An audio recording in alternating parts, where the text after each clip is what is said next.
ஒருத்தர் ஒரு நாயை வளர்க்கிறாரு 10 வருஷமா. அவருக்கு வயசாயிடுச்சு, நாய்க்கு வயசாயிடுச்சு. அவருக்கு ஹார்ட் அட்டாக். ஆம்புலன்ஸ் சொல்லி ஆம்புலன்ஸ்ல ஏத்துறாங்க. ஆம்புலன்ஸ்ல தெரியும் நாயை ஏத்த மாட்டாங்க, மூடிட்டாங்க. பின்னால் அந்த நாய் நிக்குது, வளர்ப்பு நாய். ஊய் ஊய் ஊய் ஊய்ன்னு சொல்லிட்டு கிளம்பிருச்சு ஆம்புலன்ஸ். Door closed. நேரா ஹாஸ்பிட்டல்ல தான் போய் நிற்கும். இந்த நாய் அந்த ஆம்புலன்ஸ் பின்னால ஓடுது. ஆம்புலன்ஸ் எவ்வளவு வேகமா போகும்?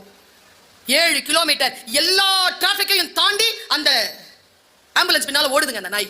அந்த டிரைவர் ஓட்டிட்டு இருந்தாலும் அவனுக்கு என்ன தோணுச்சுன்னு தெரியல. ஒரு 7-8 கிலோமீட்டருக்கு அப்புறமா ஓரப்படுத்தினான் வண்டியை. ஓரப்படுத்திட்டு கீழே இறங்கி கதவு திறந்தான்.